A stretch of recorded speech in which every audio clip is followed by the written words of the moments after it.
Tuh, kamera gue biar. Sumpah.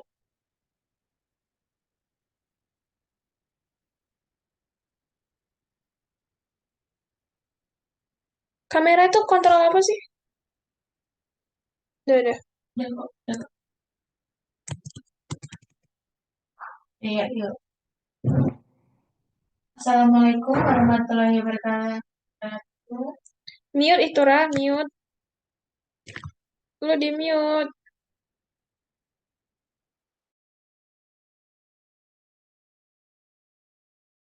Iya, kan? Iya, Bang. Udah ya. Assalamualaikum warahmatullahi wabarakatuh.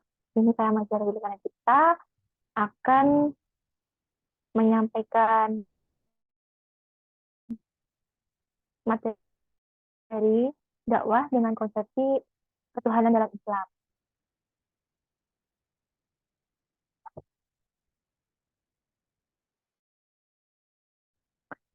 Iman kepada Allah dan Rasulnya. Iman kepada Rasul berarti meyakini bahwa Rasul itu benar-benar utusan Allah Subhanahu wa Ta'ala yang ditugaskan untuk membimbing umatnya ke jalan yang benar agar selamat di dunia maupun di akhirat. Allah Ta'ala untuk dirinya sendiri dan tidak mempunyai kewajiban untuk menyampaikan kepada umatnya.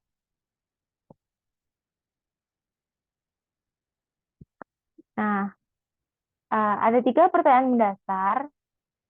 Nah, pertanyaan 3 mendasar ini tuh sudah ada dari manusia sejak lahir sampai usia dewasa, bahkan ada ribuan pertanyaan ya. Yang pertama, dari mana sih manusia berasal? Yang kedua, untuk apa dia hidup? Yang ketiga, kemana setelah dia mati? Nah, dari mana manusia berasal? Yang dimaksud bukanlah asal manusia secara fisik. Sebab jika dipahami demikian rupa, hal tersebut akan mudah dijelaskan dengan ilmu biologi, yaitu pertemuan sperma dengan ovum, lalu menjadi zigot, menjadi janin, bayi, dan setelah itu lahir lewat lahir rahim ibunya.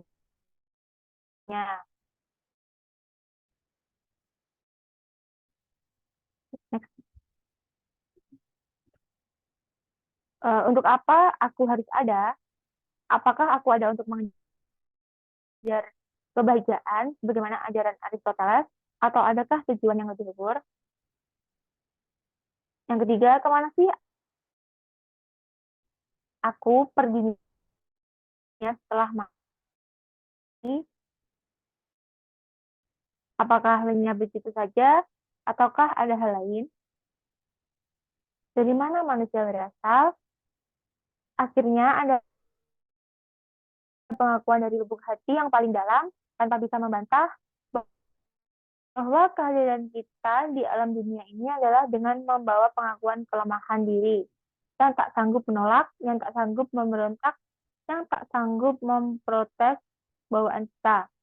Kita hanya terima jadi dan menjadi yakin ada kekuatan yang memaksa kita untuk menjadi ada seperti sekarang ini.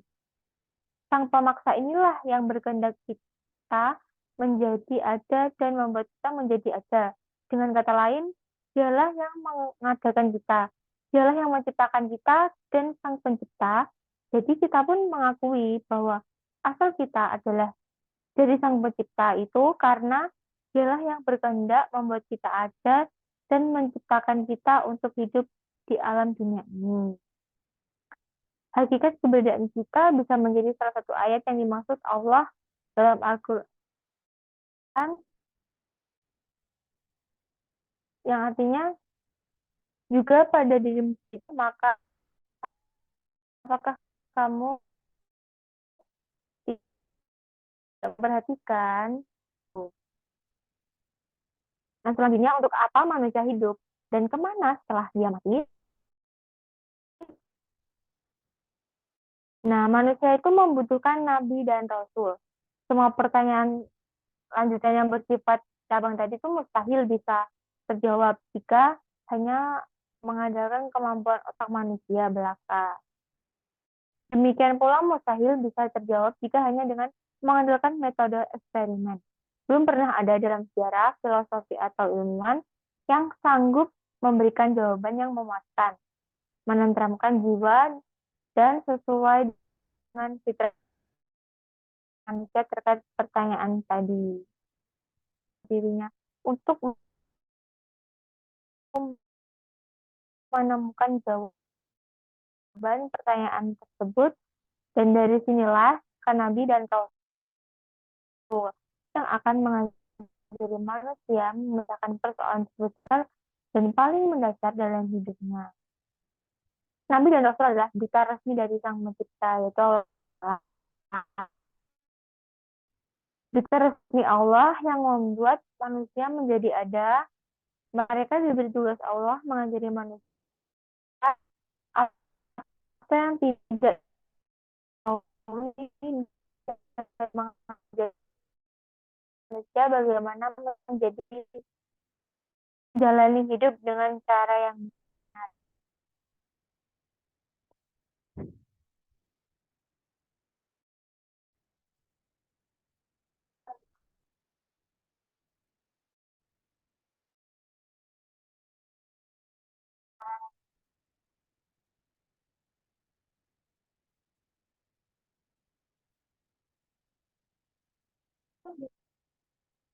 Channel resmi dan satu-satunya jalur sah untuk berhubungan dengan Allah. Nabi dan Rasul diutus Allah untuk mengeluarkan manusia dan dari kegelapan menuju cahaya, menyelamatkan manusia dari dialah yang mengutus kepada kaum yang buta huruf, seorang Rasul di antara mereka yang membacakan ayat-ayatnya kepada mereka. Ketika mereka dengan mengajarkan kitab dan hikmah, dan sesungguhnya mereka sebelumnya berada dalam kesesatan yang nyata. Quran Surat Al-Jumu'ah ayat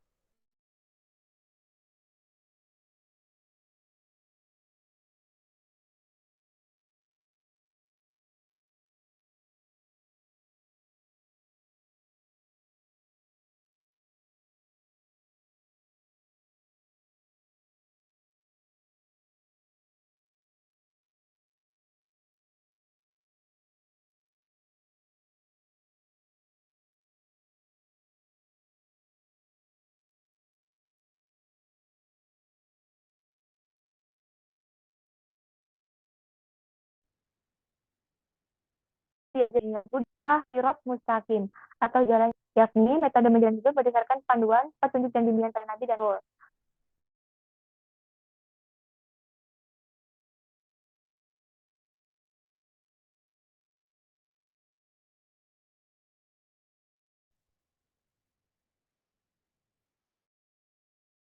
Nah, Allah berfirman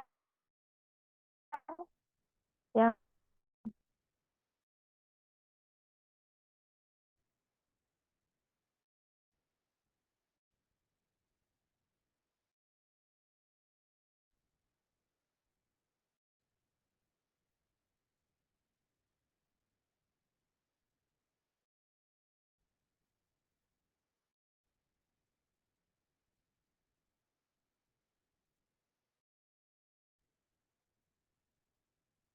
Allah berfirman yang pertama, yang kedua demi Al-Quran, sungguh yang keempat yang berada di atas jalan yang lurus. Surat Yasin 1 sampai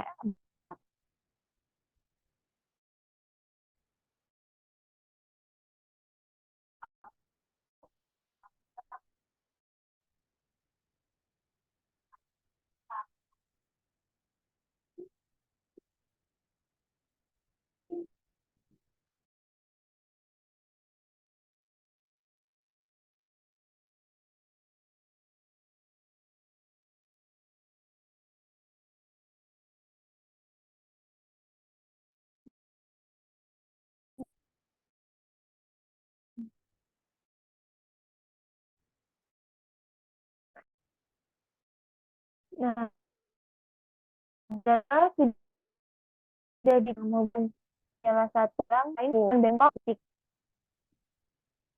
Jika seorang hamba ingin menuju Allah, maka jalan yang lurus, jalan yang pendek, jalan tercepatnya adalah melalui ajaran yang dibawa Nabi dan Rasul. Dan jika kita mencoba mencari jalan sendiri, maka pasti jalannya nanti akan bengkok atau dia malah tidak akan menemukan tujuannya. Dengan demikian, dipastikan nanti akan tersesat.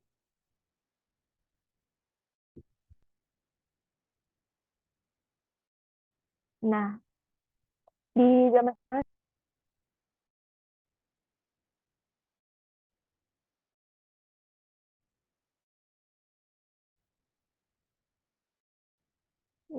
eh, di samping ateisme, manusia zaman sekarang juga banyak mengikuti sebuah paham yang tidak mengingkari Tuhan, namun menolak percaya terhadap Rasul, termasuk agama. Paham tersebut ateisme. Orang agnostik, khususnya Ahmada, mereka tidak percaya otoritas apapun sebagai pedoman hidup, sehingga pedoman hidup dirumuskan sendiri dan mengambil pengalaman orang lain yang dianggap bijak.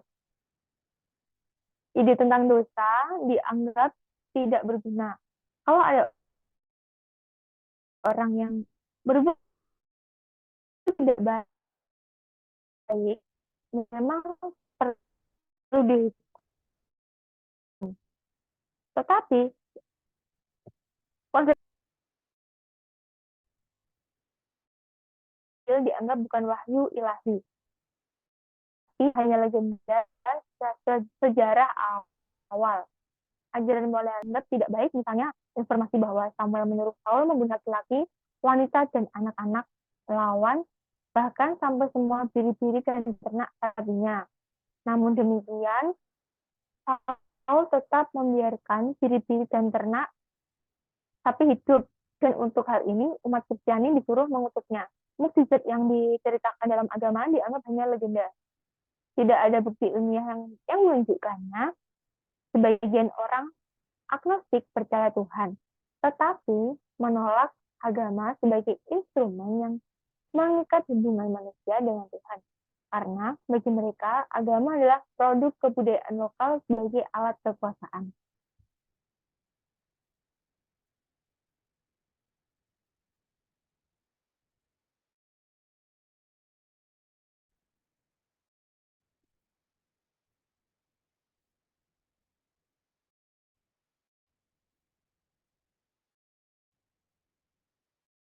Nah, di samping agnostisme,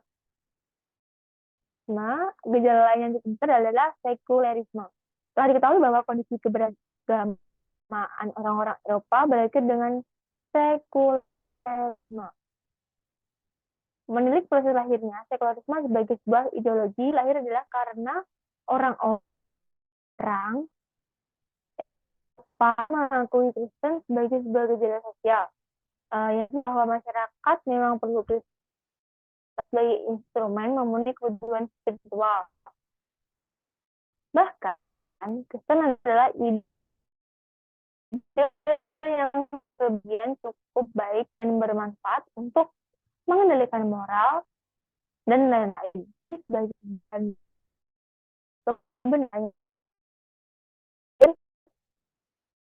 dari pemikiran terhadap hakikat manusia, serta dan hidup itu untuk menghindari kecenderungan menjadi sekuler ala Eropa.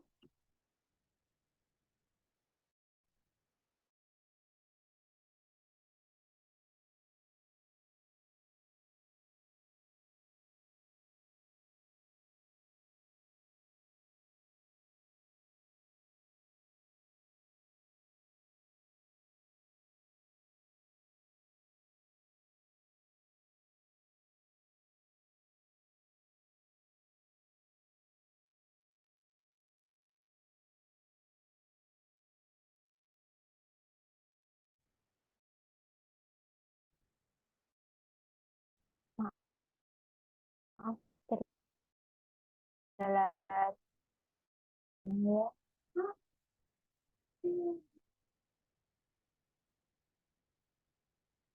di rumah menjadi populer ala Eropa, maka dia harus melatih proses berpikir yang benar, holistik, tercerahkan, dan menemukan bahwa Nabi Muhammad adalah duta Allah yang sedang dicari itu. Dengan kata lain, orang harus dibenahi dasar-dasar pemahamannya, tauhidnya, terutama iman kepada Allah dan Rasul, sebelum melangkah ke meja Islam lain.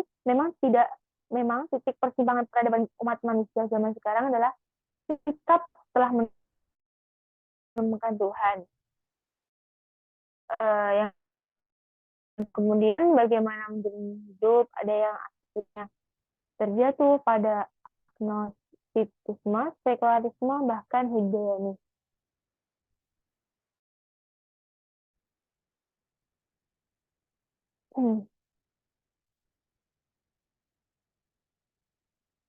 Nah, ini ada peran iman kepada Allah, peran iman kepada Allah dan Rasul bagi pembentukan akhlak.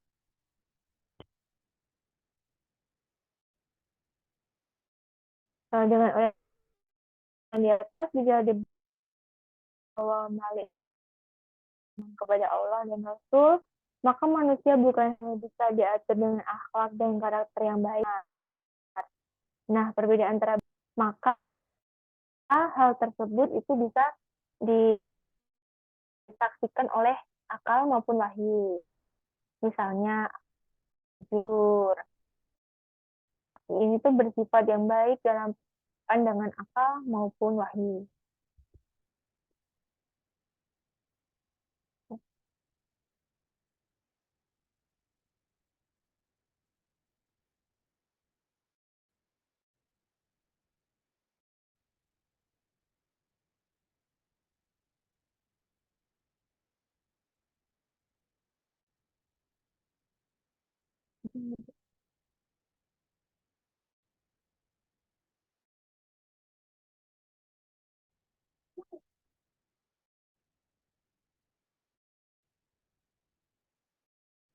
Maaf ya, terkendala sinyal.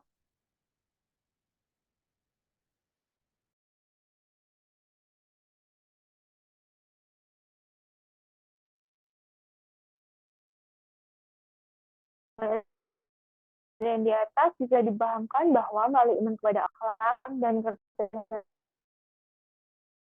itu juga bisa itu dengan akhlak yang benar. Perbedaan antara yang baik dan yang benar ini adalah jika sesuatu itu di negara barat boleh jadi banyak akhlak baik seperti disiplin, tepat waktu, tahan banting, jujur. Namun, akhlak mereka tidak ada yang benar karena motifnya menjalankan karakter tersebut bukan karena perintah Allah.